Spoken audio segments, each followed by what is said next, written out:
just testifying today. You all are going to let my inner Baptist preacher come out because we're just testifying today, right? I love it.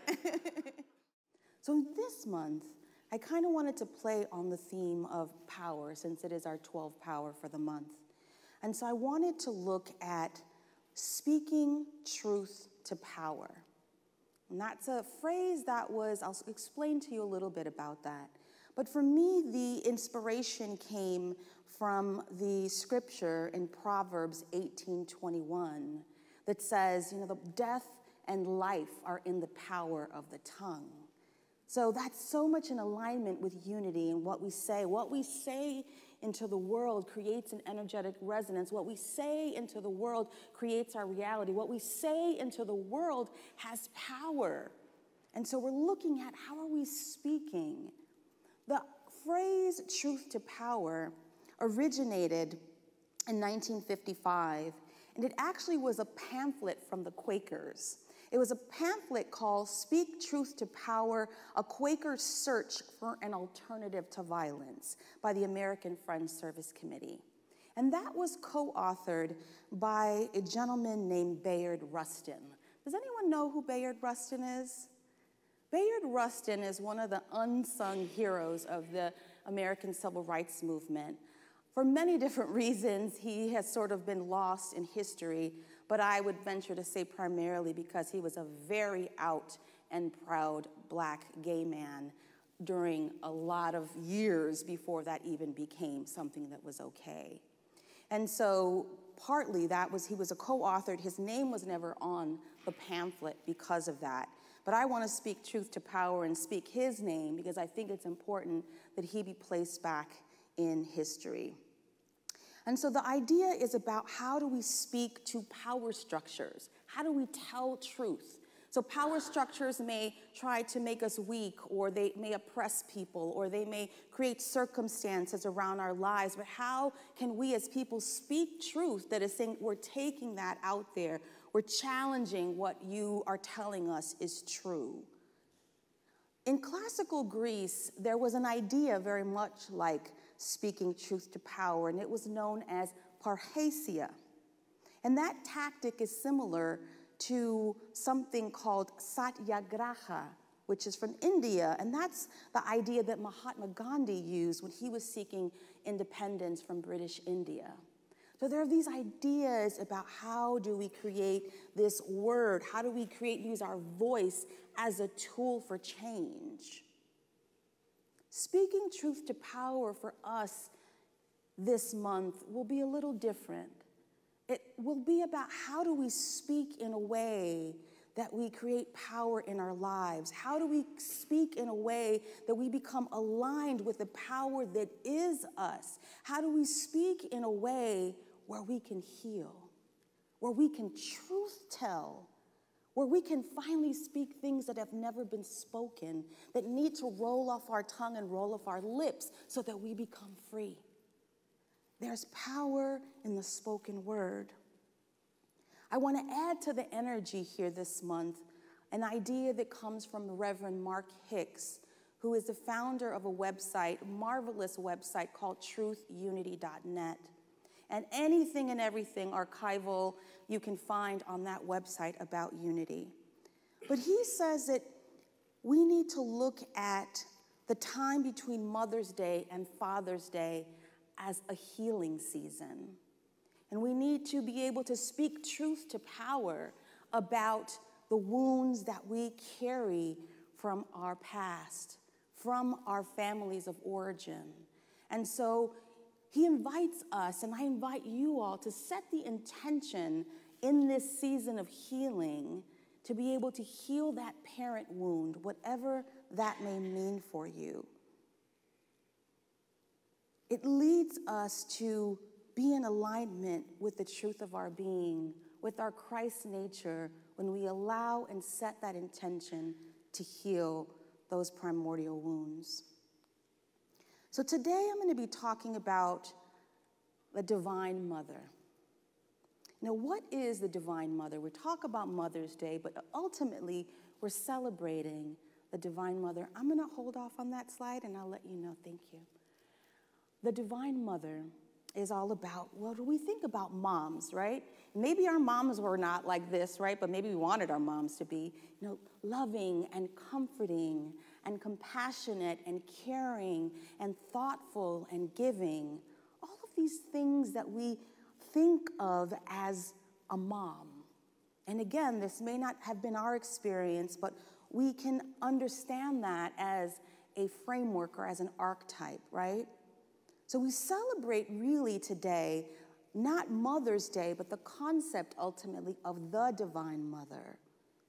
And what I want us to move through here today is how do we honor and use our voice to speak for, with, and in the Divine Mother voice? And where are we each called in our own lives to align with this idea of the Divine Mother, transform it?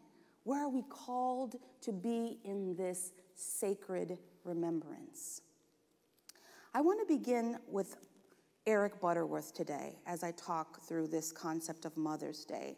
And Eric Butterworth transitioned a number of years ago, but he was a very well-known minister in the Unity movement. He had a huge church in New York. He was on the Oprah Winfrey Show. He was the teacher of Maya Angelou. So he was had a very big place, I think, in, again, also maybe not known. He was also a teacher to Joel Osteen's father. So that's another story. But he gave a Mother's Day talk on May 11th, 1975. And I want to talk a little bit about what he shared because I think it is so important. He says, certainly there is much social inequity between the sexes, and I have great empathy with the cause for liberation. However, this cause sometimes obscures a more important need of our day: the liberation of the divine feminine in all persons, both men and women. A woman president or woman ministers will not change much if women are as male-dominated in their consciousness as men are. By this, I refer to the tendency to rule out love and the wisdom of the heart. So what he's offering us here is this idea that we think our country is racked with this concept of identity politics, right? And so the idea that, we have these markers of people that will bring about change. And that's not to say that there might be some possibility in that.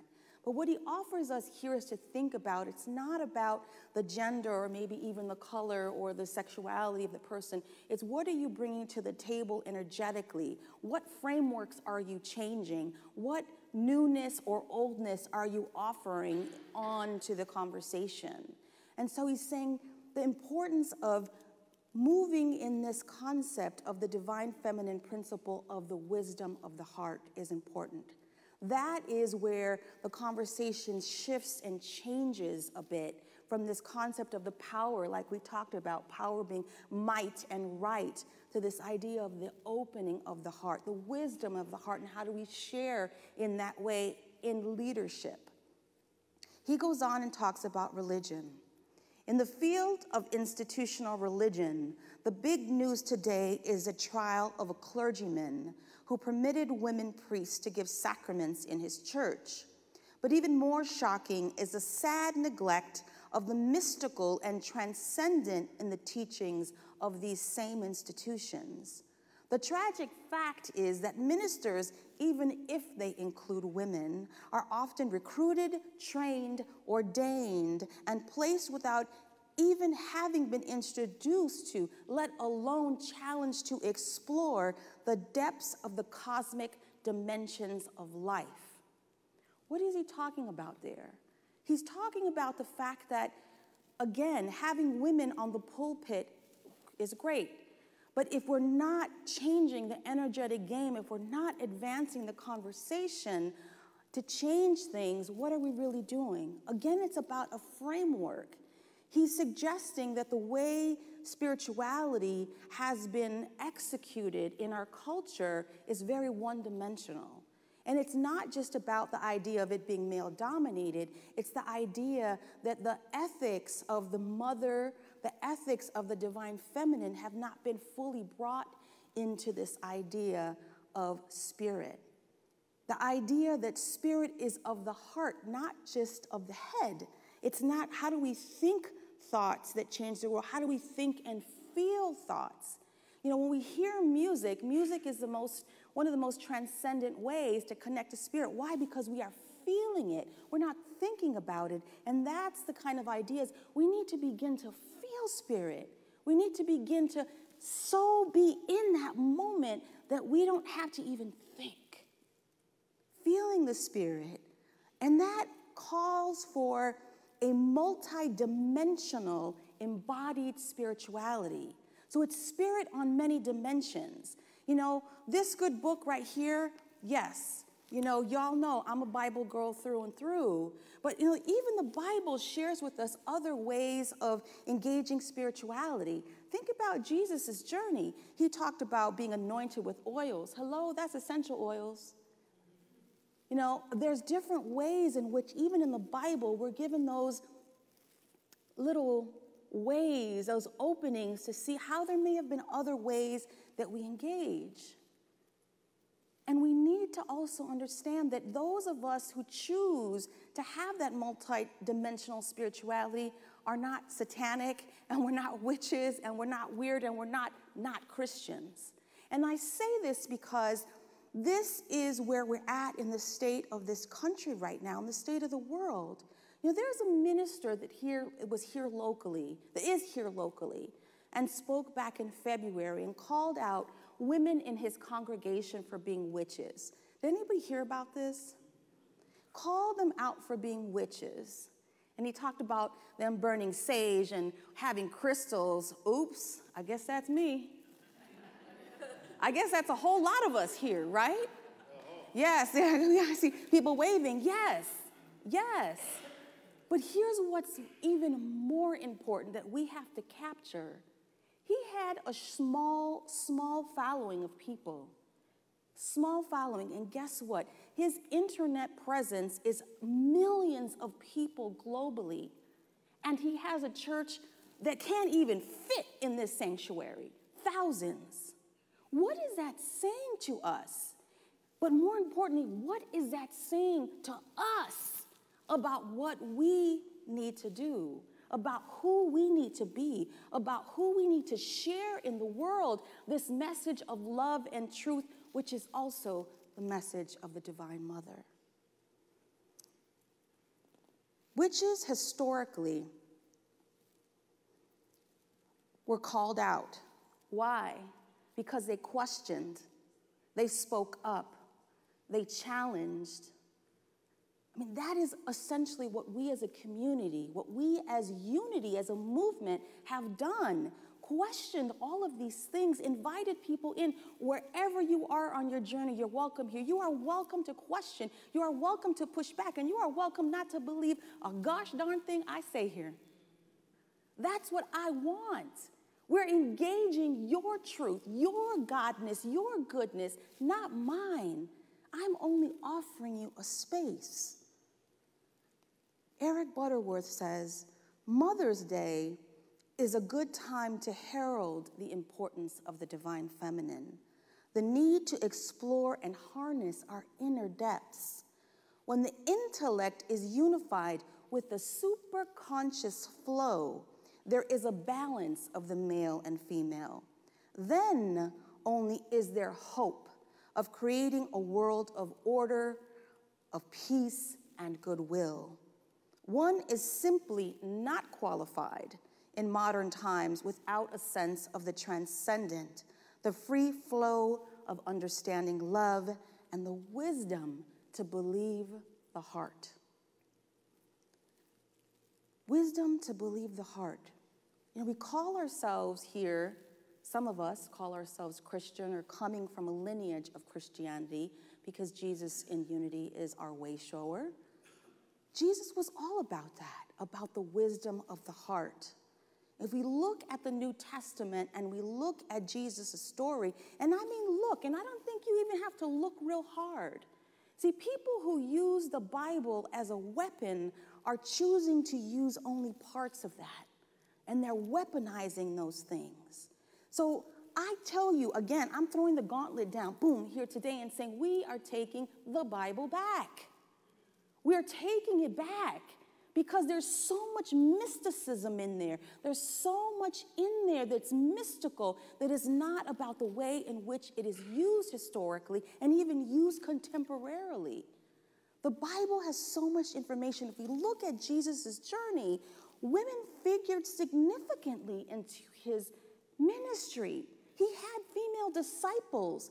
Think about all of the stories of the parables of the way in which he engaged in miracles. Who did they come through mostly? Women. He did all of this for a reason. Again, we think, oh, that just sort of happened. No, there was a very specific way. Everything was calculated in that way. Everything was purposeful in that way because it was part of Jesus' journey. It was part of the truth that he was coming to bring. See, women got him because he went into that divine feminine, that divine mother space to be able to heal. He defied convention. He defied convention every time, both the social convention and the religious convention, when he engaged women. If we think about what was okay at that time and what was not okay, it was not okay for women generally to be in spheres with other people, other men that were not their spouses or their fathers or what have you. And most certainly it was not okay for them to be talking with other men. And it was definitely not okay for other men to touch them or for them to touch, for any basic touch, right? That was blasphemous, if not cause for death, right? But Jesus does so much in the Bible if we look. The woman with the 12 years of bleeding, she touches him, touches his cloak. If we look at this idea of the widow at Nan, he calls her back to life. He speaks her name. The woman who was crippled for 18 years, he tells her, woman, you are free of infirmity. And then he does something really specific. He calls her the daughter of Abraham. That may not sound like much to us, but to be called the son of Abraham automatically placed you into this sacred lineage. So when he calls her the daughter of Abraham, he is equalizing her at that moment. He is placing her in a place of sacredness and power that we don't capture necessarily. But if we look again at this bigger picture, historically, religiously, mystically, metaphorically, any way, metaphysically, this is what we're talking about. The woman at the well. Not only does he talk to a woman, but he talks to a foreign woman, which is a no-no. I could go on, and I won't. But the point that I want to make here is, yes, Jesus recognized the dignity of women in situations, and he defied religious law, and he exalted them as also seekers of truth and being able to be the conveyors of truth. But more than that, Jesus exemplified as a framework of being the divine feminine. He was all about creating a culture that was not about power and might. It was about the spirit. He cared for the poor. He spoke up for the oppressed. Caretaking was central to his ministry. He talked about love and connection and community. All of these things sound like what? The momness that we think about as the archetype. These are feminine ethics. It's the feminine principle. It's the divine mother that Jesus conveyed. So I'll dare to say today that Jesus' mission was also about the resurrection of the divine feminine. Not just a plain old resurrection, people. He was specific. This is the information that is encoded in this beautiful mystery called the Bible, the divine feminine, truth to power must speak. He is reminding us of this ancient wisdom that each and every one of us carry, that we don't have to always know, but it's something, again, that we feel. It's unconscious. If we think about even, and we don't have time to get into all of this, but the Bible was translated and then retranslated and then re-edited, and so there's so many different things, but there's still, despite all of those years and editing and creating a space to make it in alignment with social convention often at times, there's still truth in there about what we can understand. If we look at the Old Testament before we had the concept of God, there was a concept of Elohim. El is male in that tradition, but it says Elohim, which offers a way to integrate the allness, not just the maleness. If we look at Yahweh and then later translated into Latin Jehovah, again, the same thing. It is not male. It is this idea of the allness, of the oneness, of the unity. That is so much in alignment with other spiritual traditions. If we look at Chinese yin and the yang, or even if we look at the Aztec, theology and cosmology, which talks about Ometeo, which is the dual gods, male and female together. All of this reminds us, even the word spirit in its original Hebrew was really wisdom that was gendered female. Everyone's like, ooh, whoa. Things to think about. All of these things for us to think about and start playing with. And so where is a practical application for us here after I've shared this? Maybe we all need to start playing with this idea that God is multi-gendered. It's not just about a he, because oftentimes, and I'm going to claim this for myself too, for many years and sometimes still, when we think of God, don't we see a man? Don't we see kind of a bearded guy in the sky, No matter how we try to get that out, it's all of those years that's ingrained in our head. And so part of the pushing each other is to push to open up this space where God is not gendered, because God does not have a gender, people. How can we put a gender in something that is magnificent, that is wondrous, that is allness, that is eternal, that is omnipotent, that is omniscient? How can we put a gender on that? There's just no friggin' way.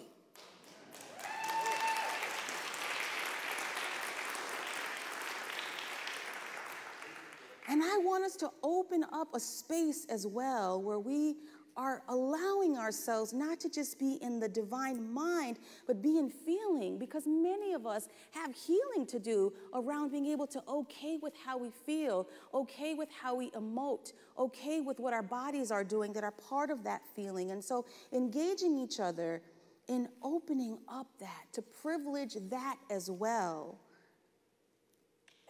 And another one is thinking about where in our lives can we embody more the Divine Mother and be more compassionate and open and fluid and caring and thoughtful and maybe even protective. Maybe some of us need to get in mama bear mode, Maybe there's something that we need to do that's like, no, this is what I'm called to do. This is about where I need to be. It will be different for all of us. And finally, how do we heal the relationship with the mother? And it might mean our own mothers. It might mean mother figures, but it also means healing the relationship with the Divine Mother. So I want to take that into a time of meditation as we play with this a little bit here today. We've got my partner in spirit here, David, who's going to be joining me. So I want you all to just take a deep breath. Take a deep breath. A lot is moving here. Oof, a lot is moving here. A lot. So take a deep breath into all of that. Take a deep breath into that knowing. You are a child of God. You are a divine expression of the Most High. You live and breathe and move as God in expression. You are innate divinity. That divinity that is captured by the wholeness and allness of the Divine Mother and the Divine Father, and even this mystical power that is created beyond that. And as we open up to that knowing, as we open up to that ancient mystery within us, we set the intention today as individuals and as a community to heal the Divine Mother, to heal the Mother. And on this Mother's Day, some of you may feel sad, having perhaps lost your mother. Some of you may feel distraught or confused about not having the relationship with your mother that you'd like to have. Some of you feel that that may be lost, that there's no way to reconcile that.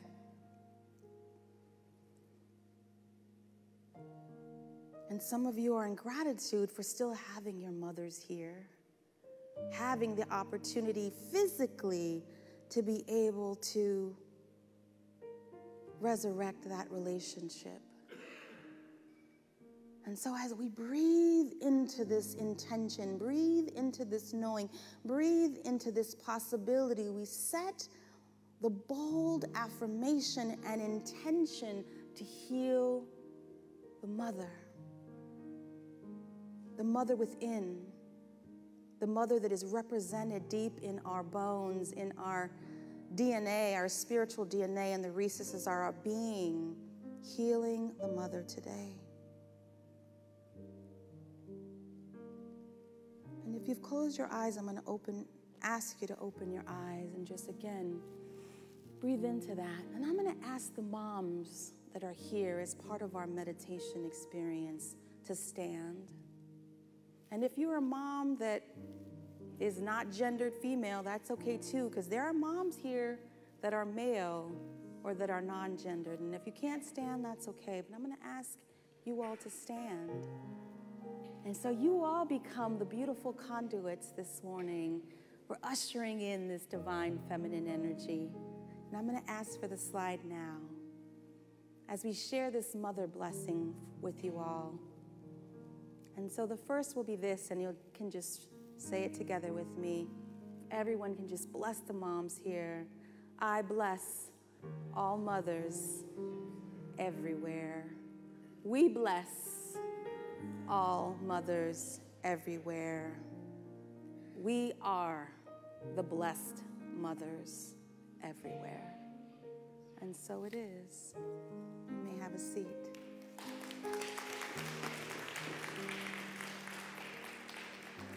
As I close, I just want to remind us, in the words of Charles Fillmore, in another Mother's Day talk from 1925, almost 100 years ago, here's what he says. He said, we must bring forth the mother. When that mother is brought forth, we will have equity, justice, equal rights between men and women. Ye can't suppress women any longer. You can't keep women out of the pulpit. And when you really see the truth that man is image and likeness of God, male and female, God is, why do we even need to make a distinction? We should celebrate Mother's Day every day. Charles Fillmore, 100 years ago. So as you leave today, just think about the ways in which the finest way to honor your mother, to honor yourself as a mother, to honor the world, is to be able to open up your heart to birth that newness of love, of peace, to be able to prepare yourselves for that transcendence and that intuition and that opening of the wisdom of the heart. Become fully in that. And so our call to action, and I'm going to give you one today. Our call to action is remembering our mothers and the beauty of the Divine Mother in all manifestation and the resurrecting energy that is in the world and in ourselves. The need to bring that energy forth in our lives. Like the Fillmores, we are called. Like Jesus, we are called. Like every person that understood the importance of that wisdom, we are called to speak the truth to power, to dare to love boldly. And so I'm going to ask you all, are you ready to go forth and shine your mother-loving light? Are you? Because I am. I'm ready to shine our mother-loving light. Word to the mother, y'all. And so it is.